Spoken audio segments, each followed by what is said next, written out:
Hello again to another Agakala React, and today we'll be watching why China's economy is finally slowing down from Wendover Productions.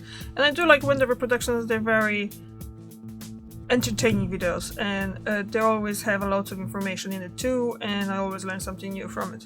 So, it's from actually March now, so it's last month, so let's just go into it and just see. It's about China's economy is slowing down. I'm guessing... Okay, probably it was yeah, I can say it. Probably it had to happen at some stage. So, let's just go. Before its economic reforms were called a miracle, before it stubbornly shut doors open to the wider world, before practically every single economic and quality of life metric shot up and to the right, China faced a crippling housing crisis. On the verge of a breathtaking rise, China, and especially urban China, was impossibly cramped. This is about the average footprint of a one-bedroom apartment in Manhattan, for example. This is about the average footprint of the average American kitchen. And in 1980, this was the average living space per capita for urban China. Not until 1985 would this cross the 10-meter barrier, and not until the mid-1990s would it cross 15. To put such density in perspective, these are the average living spaces. I'm sorry, we're talking about square meters, yeah, okay. 1992, with only the likes of Tokyo, New Delhi, and Cairo in the neighborhood of the average urban Chinese living space. Of course, available space only goes so far in quantifying a housing crisis. Not only was urban China cramped at the onset of the world's largest domestic rural-to-urban migration, it was also dingy, dangerous, and decidedly anti-modern. In 1985, 90% of urban households didn't have piped gas, 70% didn't have sole access to toilets, and nearly 40% relied on shared kitchens and shared water taps. Rapid demographic change was partly to blame for China's housing problems, and so too were corruption and general poverty. But fundamentally, there was simply no strong incentive to build. Through the 80s, housing in China was the responsibility of the state. More specifically, housing came in one of two ways. It was procured and managed by the local government housing administration, or it was provided by state-owned enterprises. No matter how you got it, it was cheap, too. Considered a right, rent cost only 1 to 3% of average income, and these dues were not tethered to the cost of construction or maintenance. While ideologically coherent, this approach made additional housing construction a hard sell to central planners because, unlike investing in infrastructure or heavy industry, housing would generate no substantial revenue. With the state at once obligated and uninterested, and private development outright illegal, China's housing was bad and only getting worse. Then came Deng Xiaoping, and with him, a real estate revolution. The Chinese decades-long development boom started with this, a simple, single-sentence addition to Chapter 1, Article 10 of the Constitution of the People's Republic of China in 1988, that the right to the use of land may be transferred according to law. Vague and, in an era of economic reform and economic miracles easy to overlook, this line, justified in part by a series of smaller-scale pilot tests by the party, opened the floodgates. Unlike in freehold countries such as the US, all land in China is owned by the state, or in rural settings, collectives. This was the case before reform in the 1980s, and this is still the case today. But with reform came room for a host of middlemen. Now, the state still owned the land, but it granted smaller local and municipal governments the right to use land, to develop it how they saw fit.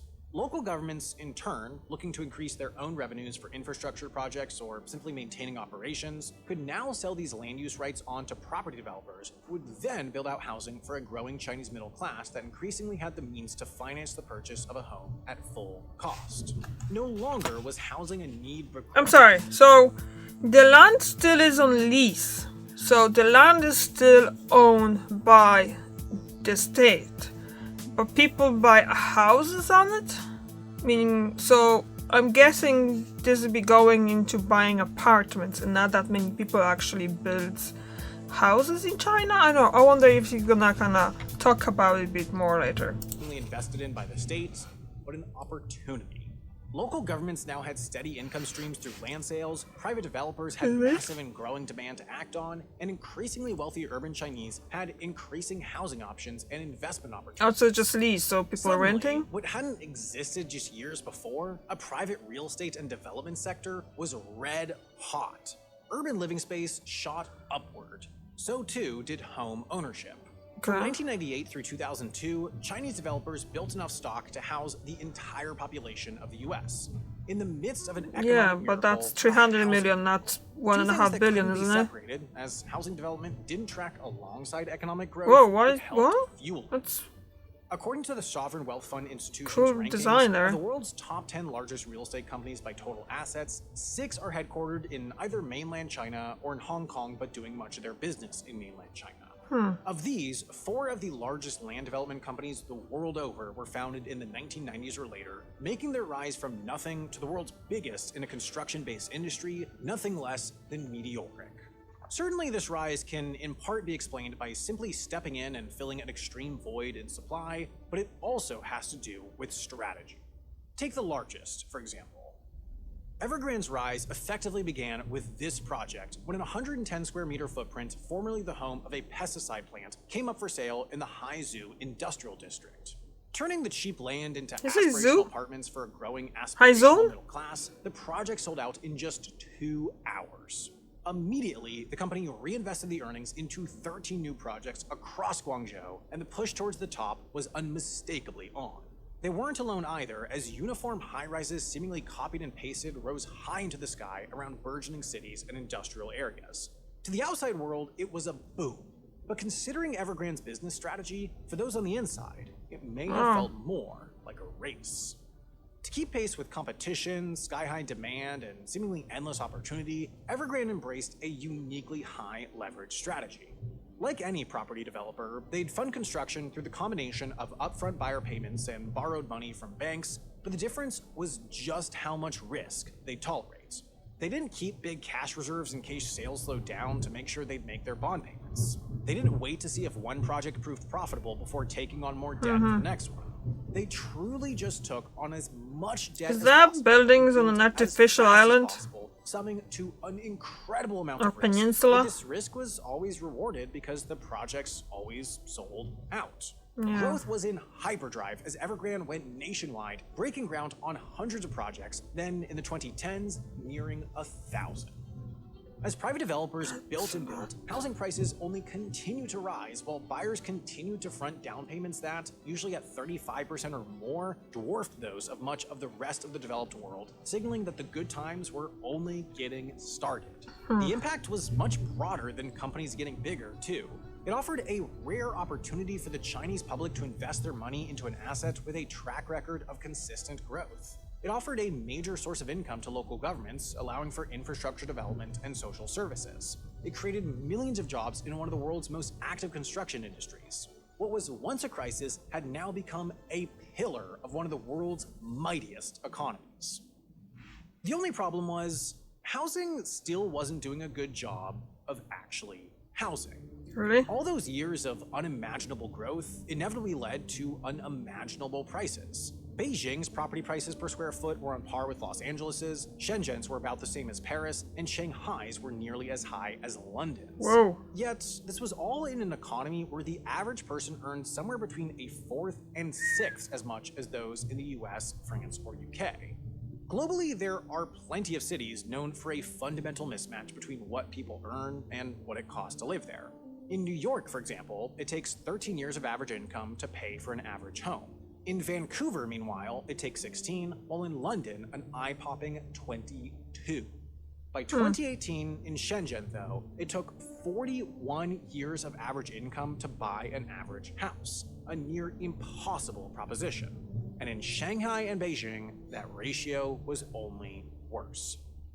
But perhaps most concerningly, from the perspective of China's central government, this did not appear to be the simple result of high demand clashing with constrained supply. After all, supply was at an all-time high.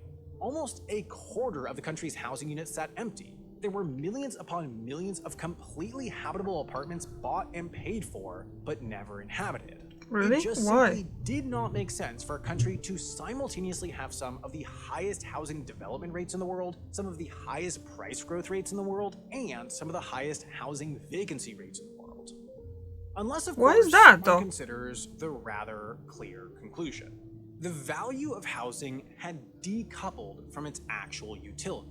It had Oh. become so attractive as a store of wealth that it was being traded based on its role as a financial asset rather than its role as a place to live. This is a familiar and growing phenomena across the wealthy world. Institutional investors are as involved in Do I understand that right? as So ever. basically saying that those apartments, houses and stuff sold out, but most likely they were bought by some companies or people with money that they could actually buy it and then don't live in them, then don't rent them and stuff? Huh. But the extent of the issue in China was on another level. In 2018, a full 87% of homebuyers already had another residence, indicating that, in a lot of cases, they were buying almost solely as an investment. Yeah. From the perspective of the central government, this presented two issues. The first was the obvious. Skyrocketing prices made it increasingly difficult for everyone but the country's rich to find a place to live, which, as anywhere, has downstream effects in contracting labor supply even where it's in high demand. But the second issue was the more pressing one. The rapid expansion and vacancy rates demonstrated that the sales prices of property were stretching far beyond their intrinsic value. The prices weren't supported by the actual utility of the housing itself, and they weren't even supported by constrained supply. Rather, they were almost fully supported by the belief that prices would only continue to rise further. That's to say, the housing market had formed into a bubble. So, to avoid letting it burst on its own, the only question was when and how to pop it. The answer was August 2020. Then, the central government rolled out 3 red lines. 3 rules the property sector would have to follow or else face severe growth restrictions. Each was about reining in financial risk. First, developers couldn't have more in liabilities than 70% of the value of the assets the company itself owns. Second, developers couldn't owe more in debt than the totality of what the company itself is worth in equity. And third, developers couldn't owe more in short-term debt than what it has in cash at a given moment. Even if a developer did not violate any of the red lines, they'd be capped at 15% year-over-year growth in debt, while if they violated one, the cap would be 10%, 2, 5%, and if they violated all 3 red lines, they couldn't grow their debt obligations at all. But these 3 red lines were far from a theoretical threat. Evergrande, after all, had a debt-to-liability ratio of 81% and a cash-to-short-term debt ratio of 67%. They were over-leveraged and short on cash, meaning they violated 2 red lines. And their net debt-to-equity ratio was 99.8%, just a hair's breadth from the 3rd red line. And thus, their cycles started to break. Evergrande had millions upon millions of apartments already sold to buyers, yet not completed. To pay builders and suppliers and others to complete these projects, they had to borrow more, yet faced with new restrictions due to their violation of the 2 red lines, they just simply couldn't. So their cash reserves dwindled, their existing obligations remained the same, yet they had little ability to reverse course by launching new projects. And even if they could, the market had changed. China was both the first and last major economy with significant COVID restrictions. As much of the rest of the world regained a sense of normality, China elected to vaccinate its population with generally less effective, domestic-made traditional vaccines, as opposed to the more effective novel mRNA-based jabs used elsewhere. So, to quell the various outbreaks that still arose after widespread vaccination, the country maintained far stricter COVID policies than the rest of the world. Overall economic productivity declined, and therefore the entire economy and each individual's finances took a disproportionate hit. Simultaneously, the country's migrant worker class reversed course. Individuals who had previously moved from their rural hometowns to cities, seeking brighter economic prospects, returned home. During the pandemic, for the first time in recent history, the quantity of migrant workers in cities declined. While this was accelerated by lower demand for labor in cities during the pandemic, many also pointed to the high cost of housing as why the higher salaries in cities were no longer worth it. And finally, decades of demographic change were catching up with the nation. The steady decades-long decline in birth rates meant those in China's notably young core home buying age, centered at 29 years old, were beginning to represent a smaller and smaller fraction of the overall population. Even if the overall population stayed steady, for the moment at least, the proportion likely to buy a home had begun to shrink. So Evergrande not only was prevented from taking on debt, it was also starting to struggle to generate money through additional sales of new projects. The 2 key money-generating stages in the cycle just were not working like they used to. But they still had debt to pay off and apartments to finish, so backed into a corner, the company started rummaging for cash. Rather inexplicably, in 2018, it had established an electric vehicle manufacturing division that itself, perhaps even more inexplicably, included a major senior care division, but in 2021, it courted Xiaomi to see if they would buy a majority stake. Talks eventually stalled and no sale was made. It also reportedly courted buyers for its stake in the championship-winning Guangzhou FC soccer club, but considering Evergrande was losing millions of dollars a year through that ownership, it also failed to sell. It was able to sell off its 18% stake in an entertainment joint venture with Tencent for $273 million, but this was ultimately a drop in the bucket compared to what the company needed to right the ship. So ultimately, the death spiral began on Monday, December 6, 2021, not with a bang, and not even with a whimper, but rather with just simply nothing. That day marked the end of a grace period for already late payments on a set of bonds, but it came and went without payment or even an explanation of when payment might come. Then Tuesday passed with nothing more, and Wednesday, and by Thursday, with investors still unpaid, Fitch Ratings, one of the world's big three credit rating agencies, declared Evergrande in default. This was effectively the official, although largely ceremonial signal to the financial world that they should not lend money to Evergrande because they might not get it back. As a property developer, a business model almost entirely centered around debt, default is pretty close to the end of the line. Even if the company could get loans, they'd be at such a high interest rate to offset the risk to the lender that the effective cost of property development would be uncompetitive relative to the market. In fact, Evergrande did have an easier time than the average company in such a dire situation finding lenders, since many believed the company was too big to fail, such an instrumental part of the Chinese economy that the CCP would bail it out to avoid an economic crisis. But that bailout never came. After a year or two sputtering along, restructuring debt, shedding off assets, cost-cutting, in January 2024, a court in Hong Kong determined that it was just simply impossible. 300 billion? Evergrande could not be saved. They owe $300 billion? And the only option was to strip Whoa. parts and make creditors as whole as possible. But the crux of China's challenge is that this isn't just an Evergrande issue. Yeah, While it I was guess the so. largest, most dramatic example highlighted in international media, the forces that slayed the giant are putting pressure on almost every single property developer. Country Garden, another giant, appears just months behind Evergrande, and after years on life support is teetering towards liquidation. Dozens of other developers are in default, and over $100 billion of debt payments from the Chinese property sector have failed to get paid. There are quite a number of forces putting pressure on the Chinese economy. Their demographic shift, their deindustrialization, their increasing insularity, but the way the property sector has weaved itself so integrally through the nation means it serves to magnify every single one of those issues. At base, the fact that the sector accounts for an outsized portion of its gross domestic product means it simultaneously can account for an outsized drag on gross domestic product. But it also has a propensity for negatively impacting the demographics of people most central to China's economy.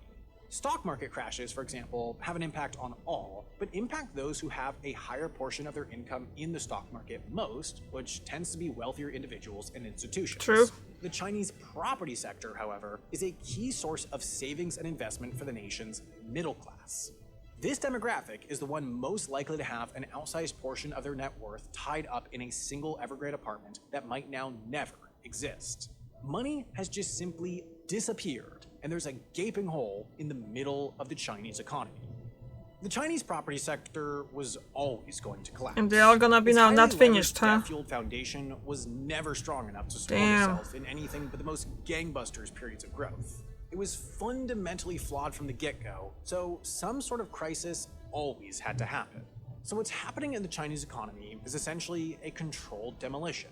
But this does represent a uniquely tenuous position for the central government.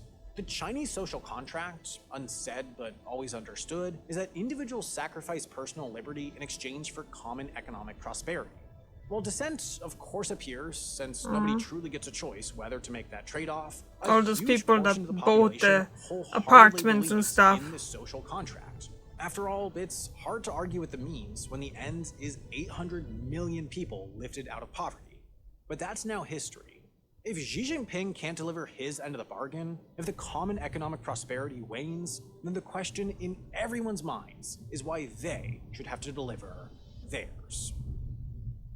Think about how much time you spend in a day waiting for a meeting to start, for the bus, for the laundry to finish. You, like anyone, probably Who waits for laundry to finish? Twitter or TikTok or Instagram. Okay. I don't know many This is a people who sponsor feel now, is better it? after I'm gonna scrolling skip through that. Yeah. And that's kinda terrible, because I wonder, I don't know, did I miss it in the video? I don't think he did, but he said it, but I wonder if that's gonna have a lot of kind of like, because on the rest of Chinese economy, because he kind of focused mostly on development of apartments and stuff like that. So I wonder if there will be a lot of negative influence on other things like production, and probably it would, isn't it? Yeah, I don't see why not.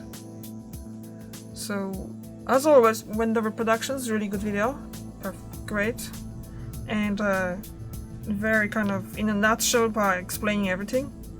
And yeah, that's kind of scary, isn't it, to look. And I'm so sorry for all those people that invested in those apartments and now they can't get them, isn't it? Because they're not finished and they can't get their money back. It's just kind of crazy. But I heard about that. It's something that happens every now and then, pretty much everywhere, isn't it? Alright, I don't know what else to say. Alright, thank you very much for watching, and I'll see you tomorrow. Bye!